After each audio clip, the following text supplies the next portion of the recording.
আর মাত্র কয়েক মাস, তারপরেই এই বিধানসভা দখল করবে কেউ। তৃণমূল ফিরবে নাকি নতুন কোনো পরিবর্তন দেখবে বাংলা, সেই বিতর্কের মধ্যেই এবার বিরোধীরা ঠিক জোটে লড়বে নাকি একা লড়বে তা নিয়ে বিতর্ক তুঙ্গে উঠেছে।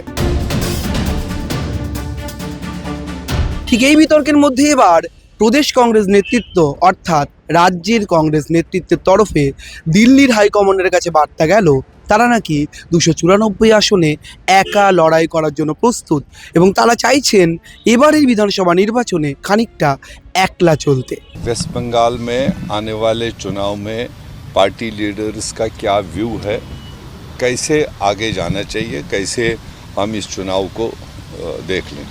तो सारे लीडरों ने अपनी राय दी और लीडरशिप को ये बताया, क्योंकि अभी तक काफ़ी सारे बातें आ रही थी मीडिया के ज़रिए और दूसरे तरीके से ज़रिए कि कई कह रहे थे कि टीएमसी के साथ जोट होगा या टीएमसी करेगा या नहीं करेगा, कांग्रेस करेगा नहीं करेगा, लेफ्ट के साथ में और भी स्मॉलर पार्टीज़ वहाँ जो डेवलप हो रही है।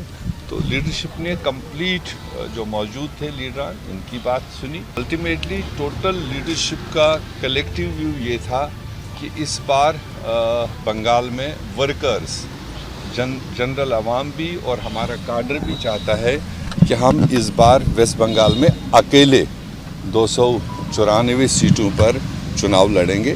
সত্যি সত্যি কি এবার বাম, কংগ্রেস এবং নওশাদের দলের যে জোটের সম্ভাবনা শোনা যাচ্ছিল সেই জোটে কোথাও গিয়ে ভোটের আগেই ফাটলের আঁচ করা যাচ্ছে? একটা কথা বলি, আমাদের যে জায়গায় সংগঠন আছে সেই সংগঠনকে সামনে রেখে আমরা প্রথমে একটা সিটের লিস্ট পাঠিয়েছিলাম, তার পরবর্তীতে আমরা সিটের লিস্ট অনেক কমিয়েছি। এবার জাতীয় কংগ্রেস এই জোটে থাকবে না বলে আমি আপনার মুখ থেকে শুনতে পাচ্ছি। আমি এখনো আশা করব যে জাতীয় কংগ্রেসও এই জোটে থাকুক।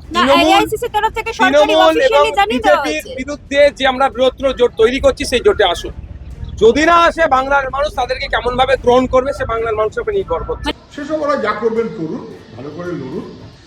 সাধারণভাবে বামপন্থী মানুষ খানিকটা হয়তো চাইছিলেনও বটে এই হাফাটেড কংগ্রেসকে নিয়ে লড়াইয়ের মানে কি আছে, আছে কিন্তু নেই, আছে কিন্তু নেই, আছে কিন্তু নেই। যারাই আসুক তাদেরকে বিজেপি এবং তৃণমূল সম্পর্কে তাদের অবস্থান স্পষ্ট করতে হবে, তাদেরকে জিজ্ঞেস করতে হবে। সেখানে কংগ্রেস ঠিক করবে তারা তাদের অবস্থান কি হবে, অন্য সব দল ঠিক করবে। আমরা সবার সঙ্গে কথা বলছি।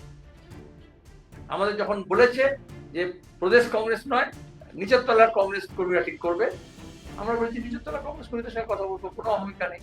ये तो उसका अलग पार्टी है ना, तो वो उन्होंने उनका बात तो कह सकता है, जैसे हम हमारा बात कह सकती हूँ, उन्होंने भी उनका बात कह सकते, इसमें एतराज क्या है? এখন দেখার মমতা বন্দ্যোপাধ্যায়কে প্রতিযোগিতায় মাত করার জন্য বিরোধীদের এই জোটে ভাঙন বা বিরোধীদের এই একলা চলার ইঙ্গিত ঠিক কীরকমভাবে প্রভাব বিস্তার করে আগামী নির্বাচনে। ক্যামেরায় শুভজিৎ মুখোপাধ্যায়ের সঙ্গে রমেন দাসের রিপোর্ট, সংবাদ প্রতিদিন.in।